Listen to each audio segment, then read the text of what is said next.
I said next step was to take off the tension bolts, but actually I need to first take off the oil pan and then take off the front cover.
Well, there you go, there's the oil pump. I read online and watched a video saying to not undo this washer and the crimp over because it's real challenging to get the keyway back in. So just undo the 4 bolts underneath with a box and wrench.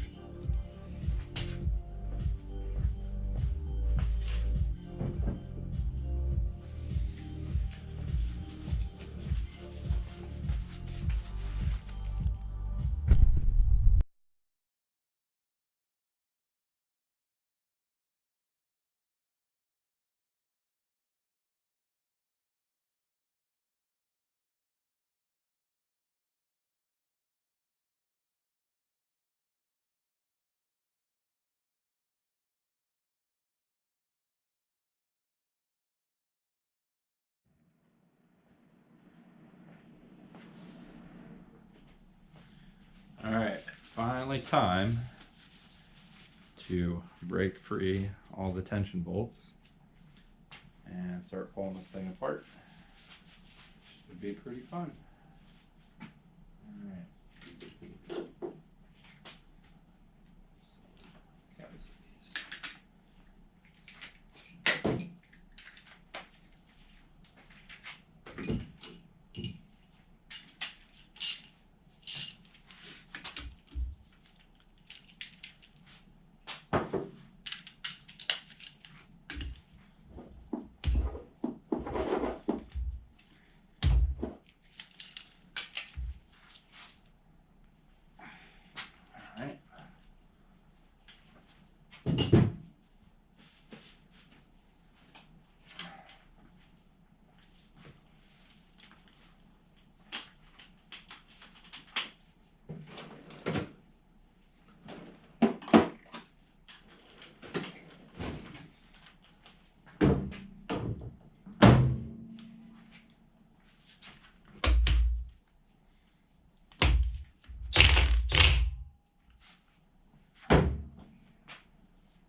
This one's pretty cool. It's the long one, and it's got a little Mazda symbol on it.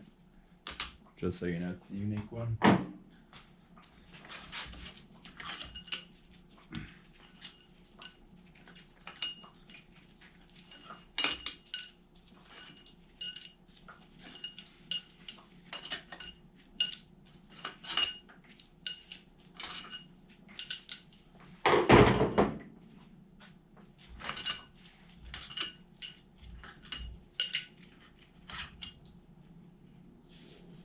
Huh. Never noticed that before. It's got little like grooves on it. I guess some of these do. I guess they all have that. I don't recall that.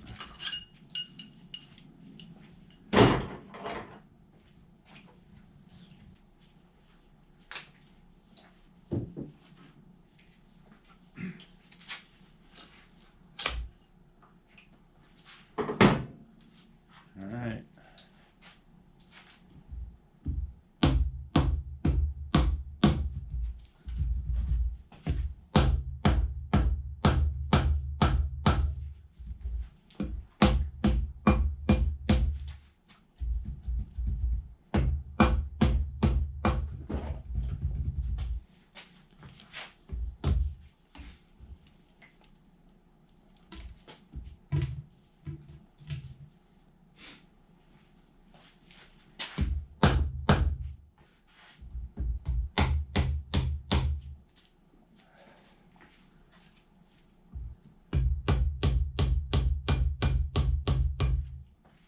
Wants to come.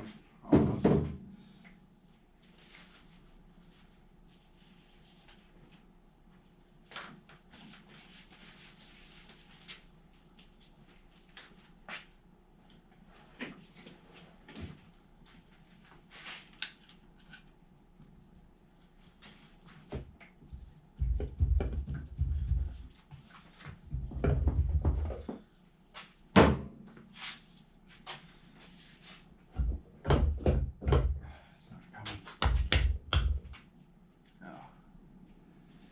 Take out this keyway here.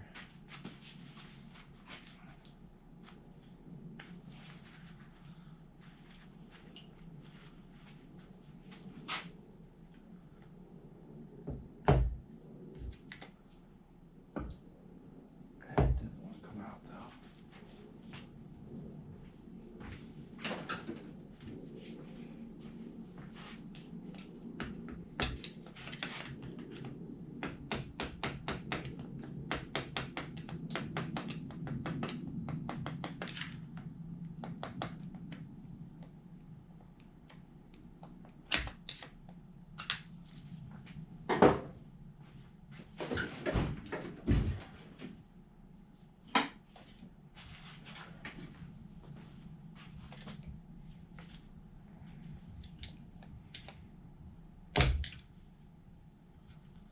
Alright, got the keyway out.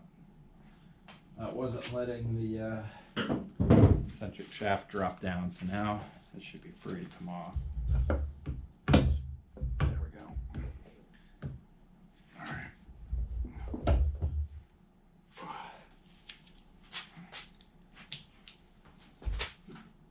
You forget how heavy those are.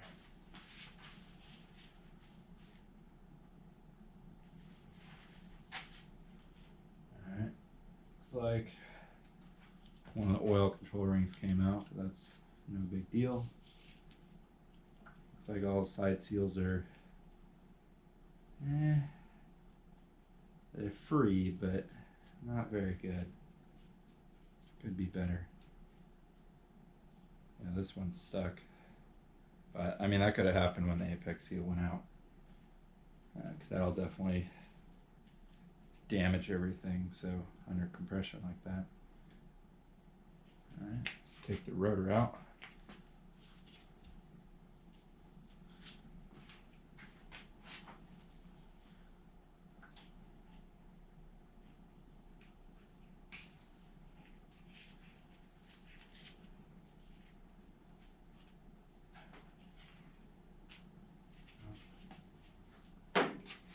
Alright, well, don't have an O-ring. It's probably just going to go everywhere. Got the little corner apex seals here.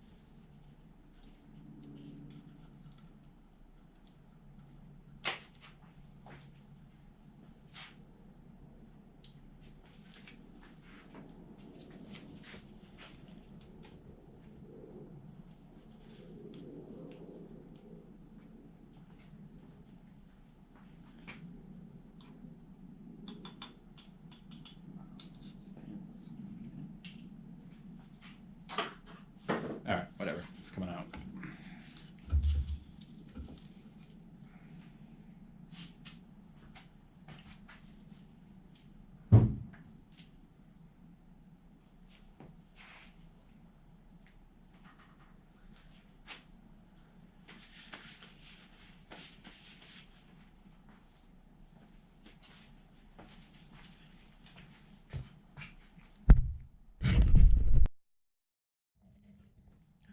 Alright, just took off the rear iron here.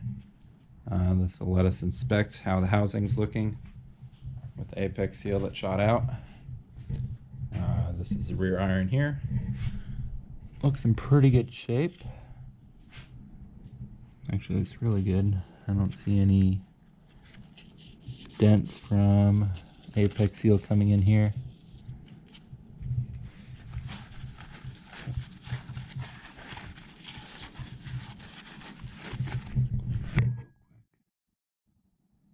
That looks good. So here's the rear rotor. It's definitely done. The apex seal doesn't want to freely move anymore.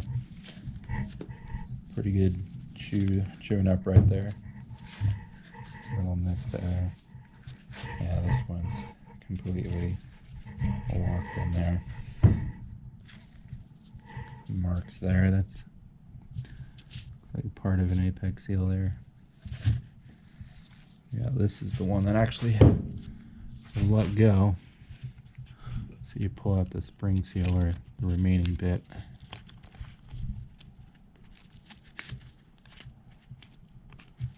That's the bottom part of the three-piece apex seal here. And then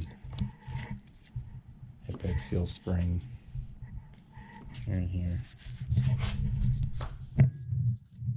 This top edge here is pretty chewed up. I mean, it may be able to be salvaged. I don't really know. I mean, you could definitely mill this out to a 3mm apex seal. Clean up some of the marks. The sides look fine. Looks like a 4, 6. All these are weighted, so that's one thing I have to do is figure out what weight rotor this one is, but I'll need to. Looks okay. There we go. Looks like a C weight. GoPros don't focus up close, so pretty sure it's a C weight. That'll help me figure out what rotor I need to buy. Alright, so I got the rear iron, rotor. Now I got to take out this housing here, which should go pretty easily. Let's pull out this other oil control ring here.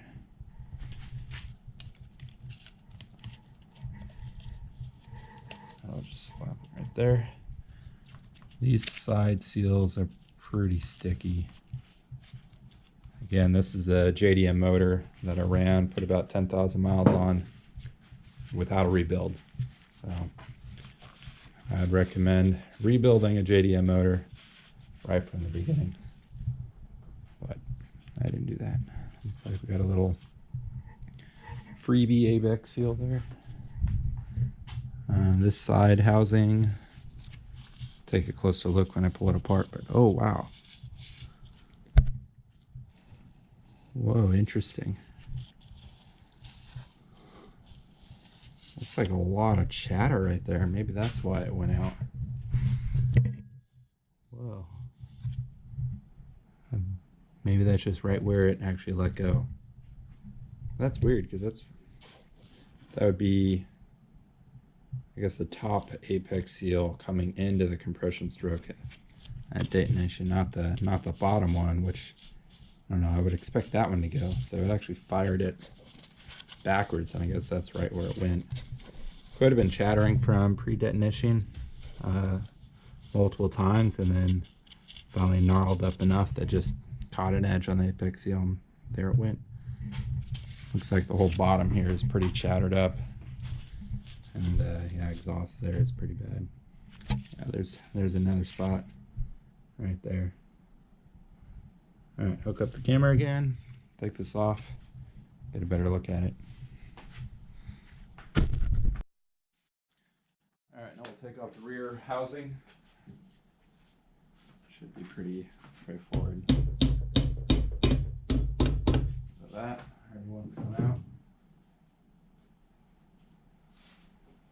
There's space over here.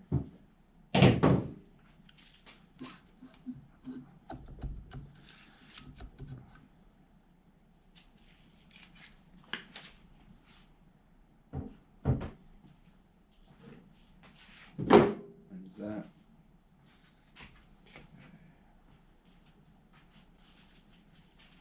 I think this is a tricky one where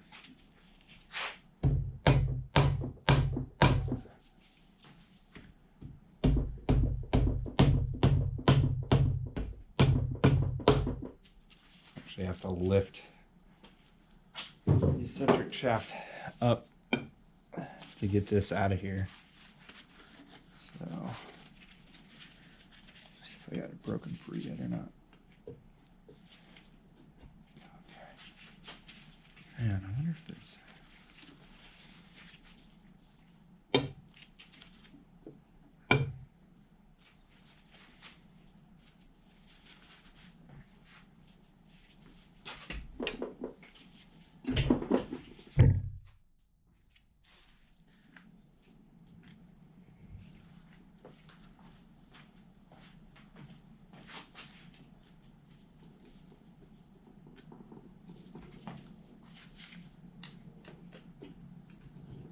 Alright, it's free. Yeah, the trick here is basically lift the whole thing out at once. And it's not light. Let's find the nut here. That's a better grab onto.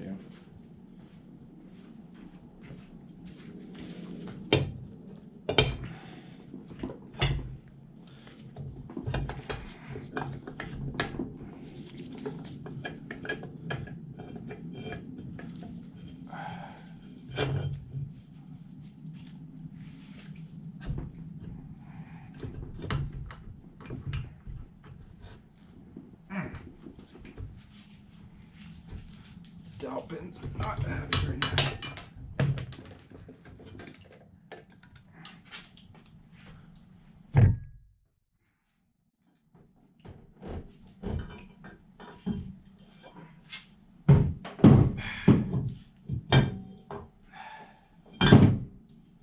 Oh man,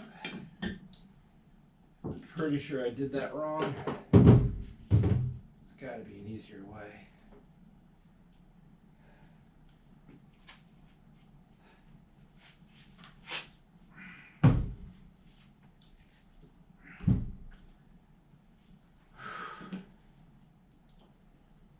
Now I'm a mess.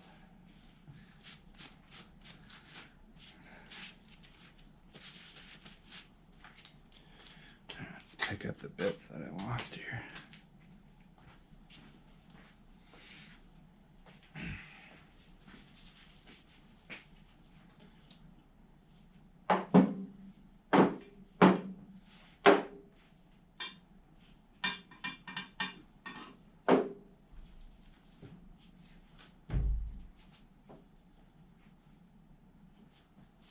Alright, so this should be the good side. Got this rotor here. Grab the corner seals again.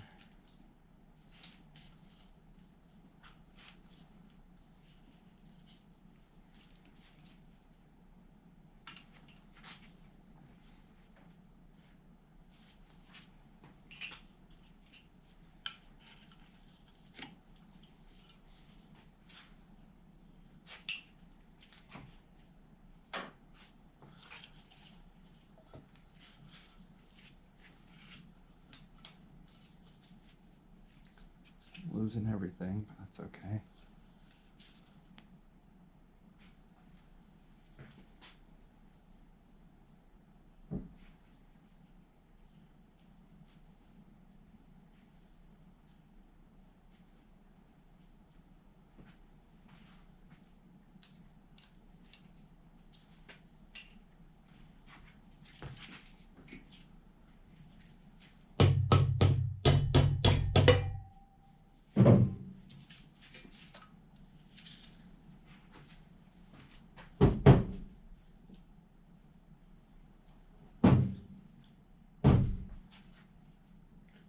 That's the bottom housing, the bottom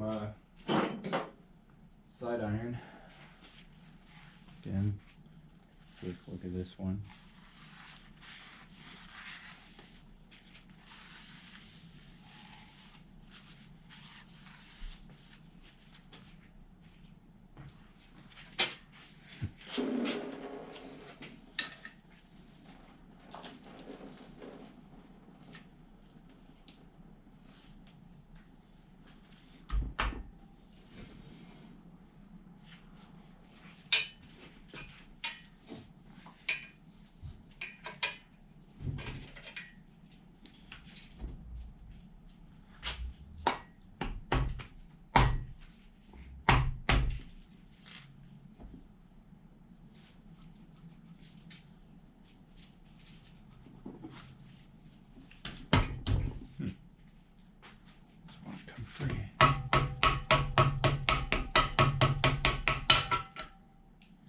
That's the stationary gear there. I'd already loosened it, which probably should have done that in a different order because this had almost dropped out because I'd taken these bolts out already. So probably not the right way of doing it. Don't copy that part. But stationary gear there. Quick look at the bearing. Bearing looks really bad, actually. Really worn out right there. So, yeah, a lot of areas in this motor that are not in good health.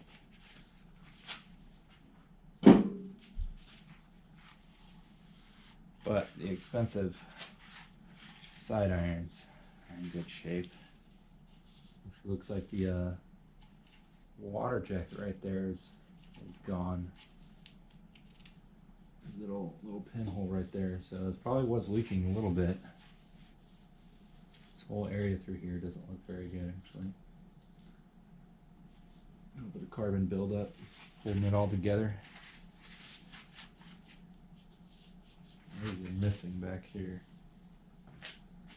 It came off on the housing side, so definitely was just holding together.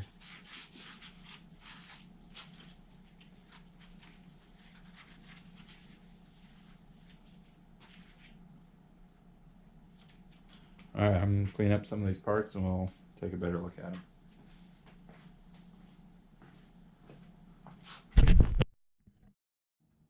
Okay, I got the rotor housings cleaned up a bit. First look at the front housing. It's in okay shape. There's a bit of a flaking right here. The chrome, about from here to here. So I'm not sure if I want to reuse this one or not. I mean, it's pretty minor. It's right exhaust port. Not that big a deal. This right down here is a little low. Definitely have it resurfaced or surfaced.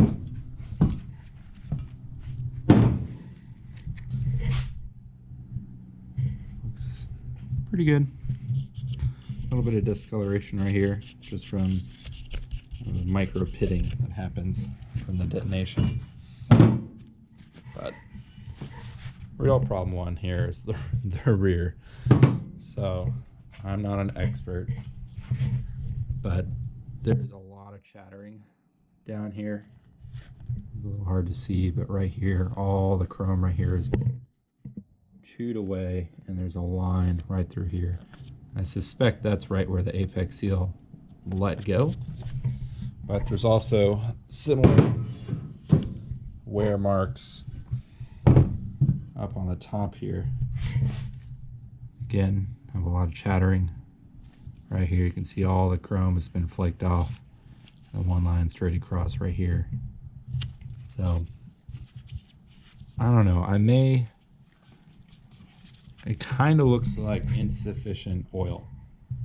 And that it got hot, started chattering, started flaking, and then that's what actually let go. Could also be that these are all pre-ignition detonation marks that happened, 8-10 times beforehand, and then apex seal finally let go. So I didn't have any monitoring on knock or anything like that. Mostly my ECU can't really support any of that. So that's one reason why I would like to upgrade the ECU, so that I can actually get proper modern knock sensors and actually, cut timing back or give a warning light or something out, so that I can avoid some of this in the future. So pretty sure this housing here is trash. Turned it into a wall clock or something. But this one here, I might send it out to get lapped.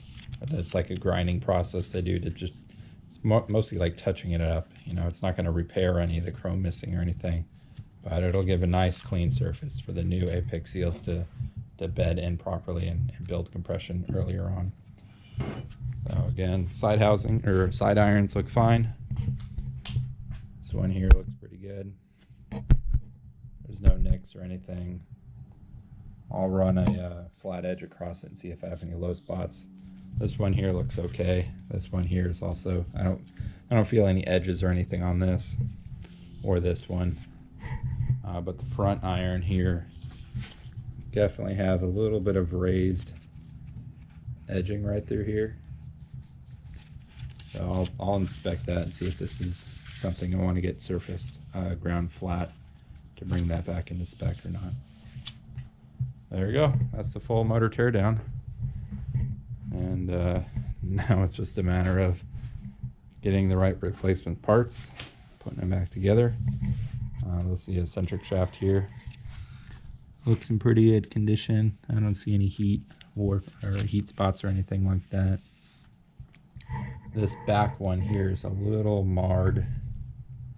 As I was showing you that stationary gear, how it's worn out, or actually that would be this front bearing here.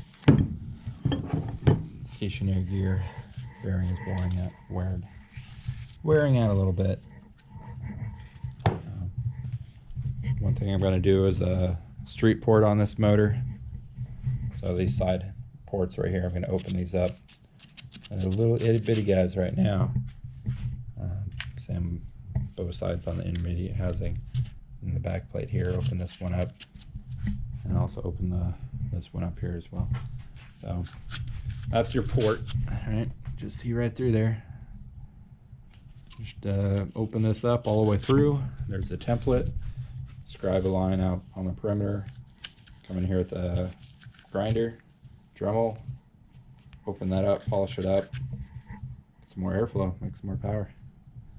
So I think that's it for this video. If you guys have any comments on, why you think the apex seal went out, let me know. It's either proper tuning on my spark and getting pre-detonation, and that's what I'm seeing here, or potentially just not enough premix in the fuel tank. Just to let you know, the OMP was not working, so I was running primarily just premix, and maybe not enough. For those that are curious, I'm running the AMSOIL Dominator 2-stroke oil, so maybe Namadutsu or whatever pronounce that is the right way to go. We'll see. All right, that's it.